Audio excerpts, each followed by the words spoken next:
Dude, how's the torque steer?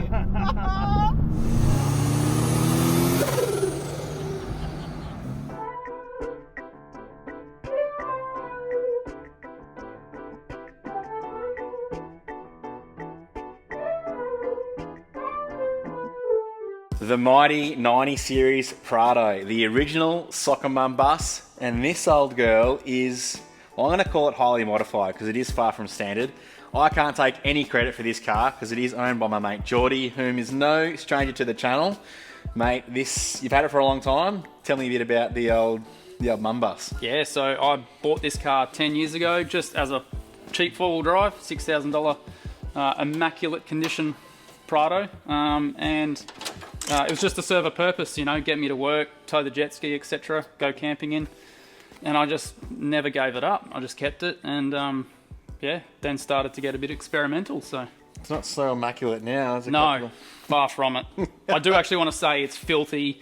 It's a workhorse, and this is the beginning of the next chapter of making it nice. So the 5VZ is definitely not an engine that I would consider a performance engine.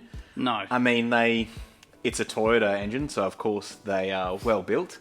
I am a Toyota fanboy. I mean, why the 5VZ? Why did you go down this path? On that though, what you might not know is they actually use these in MR2s a lot overseas. Yeah, they do. Yeah, I do know that. But in this, you know, sort of platform, not so much. So why did I do it? Like I say, I had the car already. I like to steer a little bit different with projects and that sort of thing, and you know, there's plenty of cruisers and patrols and, you know, turbo petrol, but yeah, I just wanted to do something a bit different, and so I stuck with this. Sweet. All right, so let's go into some finer details here. It is a stock bottom end engine. I know you've rebuilt it, but I'm going to let you fly the kite here, man. You can run us through everything from the get-go. Actually, well, maybe we go driveline. I know it's lifted, but what's the go with diffs? They're solid rear, IFS front. Correct. Yep. So driveline standard diffs. Transmission, it's an A343. It's got a upgraded valve body, just a basic one. Get the shifts a bit harder, a bit more force in there, but other than that, it's all pretty well standard. And these are full-time four-wheel drive, hey? They're not...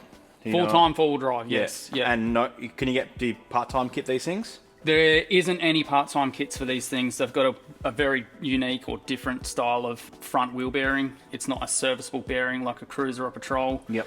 It's a sealed bearing. They weren't designed to be freewheeling, so to speak.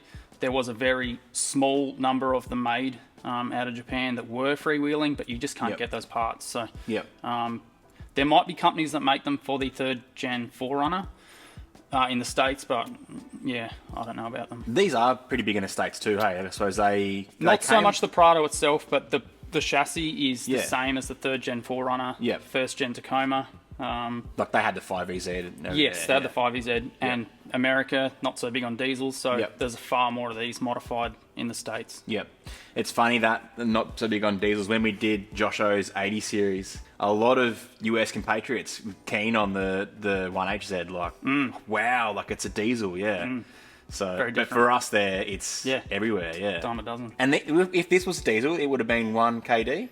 1KD. Oh, 1KZ. Sorry. 1KZ. Yes. Yeah, that's right. Yeah. So, electronic mechanical injection. Yeah. Still a slug though too. Definitely not. Still a slug in their standard form. They are sort of, you know, you can pep them up a bit, but the 1KD is probably the one to go for. Yeah, for sure. Yeah. All right. Now 5VZ, 3.4 litre V6. It doesn't sound the best. As per any V6 really. A very unique V6 might sound good. These don't. Yeah. But that's, you know, not such an issue.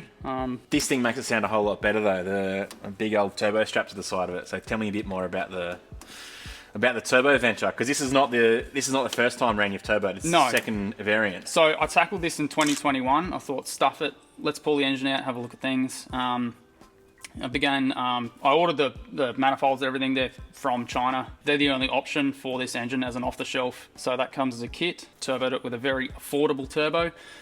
And that all worked pretty well. I ran this 7th injector and a piggyback ECU. And yeah, it works fine. I did change it up a little bit last year, rebuilt the engine and just changed that turbo. This is a better sort of ball bearing turbo.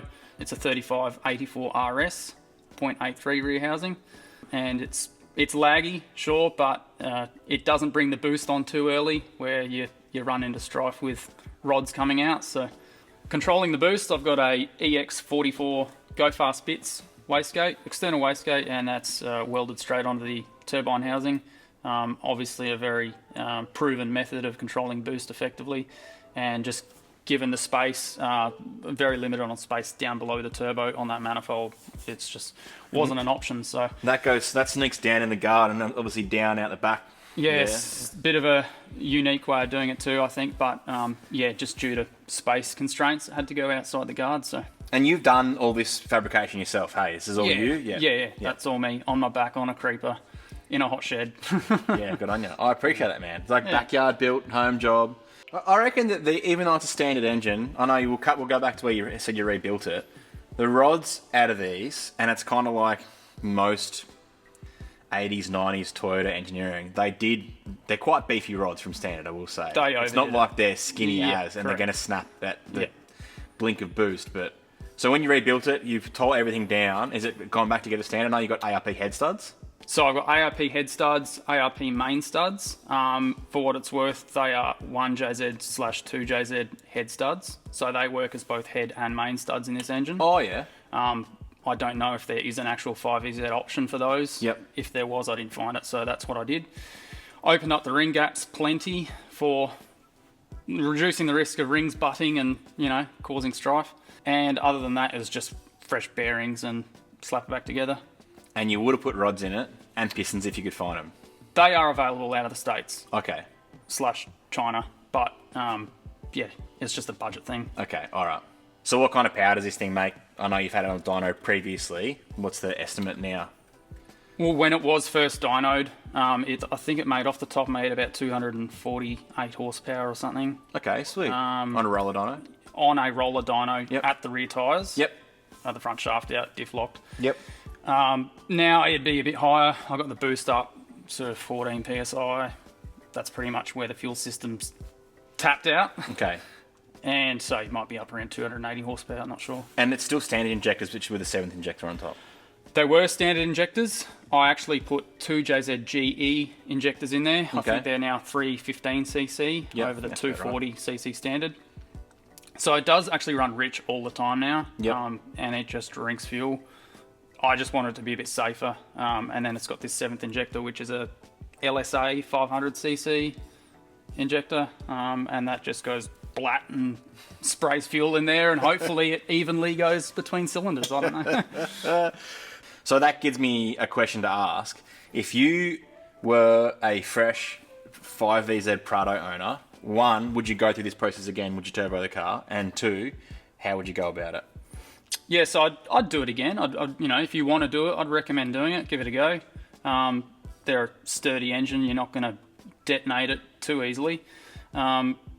Given that, though, it is going to be a very thirsty thing on fuel, so if you want to do it for a daily driver, probably wouldn't recommend that. But yeah, it's responded well to it, and in terms of costs, you can do it very budget, as I have done, and proven that you can make it work as a budget build. It's not optimal by any means. It's using plenty of fuel. I'm sure there's heaps of room on the table with timing and that sort of thing. So, but for what it is, you can get it done and make it work. And it's probably landed me around 7-8 grand once everything's said and done. I think that's quite reasonable. You've done all the work yourself, but really in parts and stuff, I think that's pretty good. That's definitely in the ballpark for a lot of people to achieve. I think it qualifies as a budget build. So that's where now we're in the shed, because things are going to change. So we're actually taking the car down to Dobinson's King of the Strip on the 5th of July. So it's King of the Strip. I went last year, it was at Benaraby. This year it's at Wheelerbank Raceway. It basically is a four-wheel drive drag event. Four-wheel drives have no right being fast, and this year there is some killer cars attending. We're going to go down with Jordy's Prado, which we're going to do some changes, so we'll just wait for that one. We're also taking my mate Josh's 1KD 120 series Prado, which is stupid fast for also a soccer mum car. It's just crazy.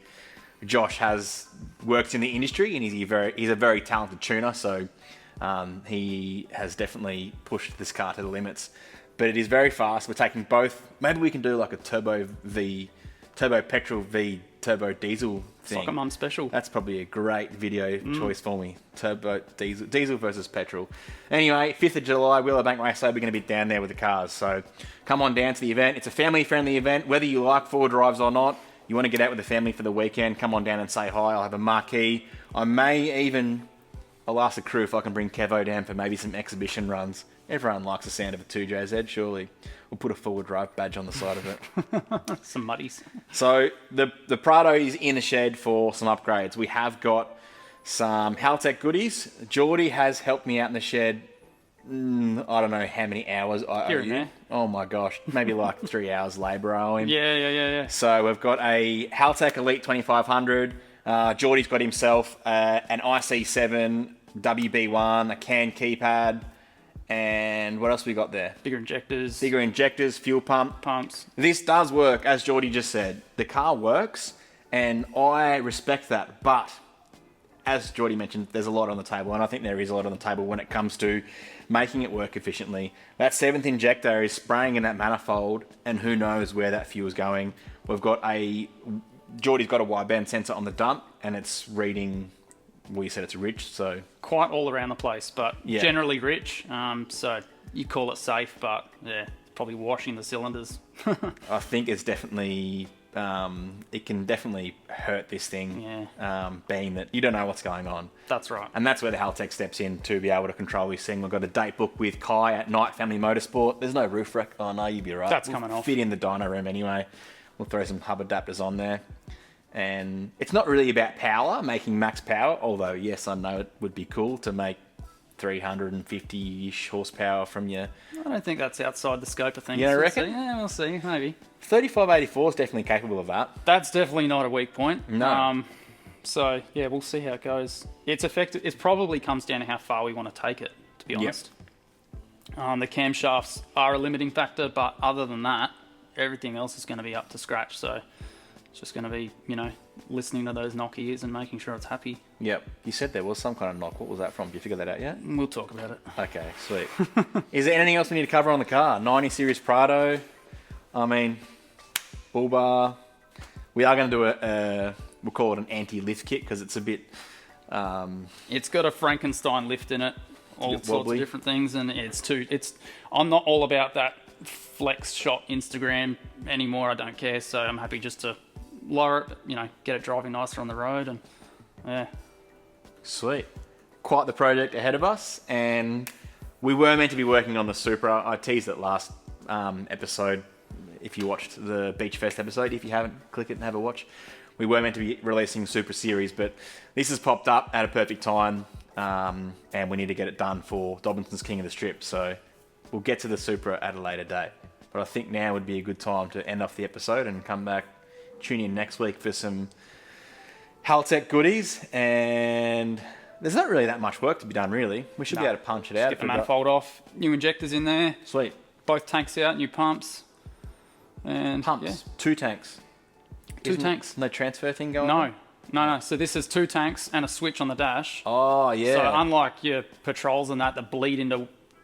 sub to main. That's actually a pretty good idea anyway. Well, I can have E85 in one and E10 in the other. That's exactly what I was thinking. Yeah. Sick. All right. Thanks for watching another episode of the Forward Drive Factory. If you'd like to support the show, I never wear my merch anymore. If you'd like to support the show, you can support the companies that support the Skid Factory. How about that? Or if you want to support us further, you can buy some merch at the merch store, www.skidfactory.com. Thank you for watching. Drive safe in your soccer mum cars that have crazy torque steer. It sounds like it's going fast, but really we're doing 40 k's an hour. So under the speed limit. Yeah, but it was a very exciting drive. We'll see you next time on the Skid Factory. Cheers. Enjoy the moment.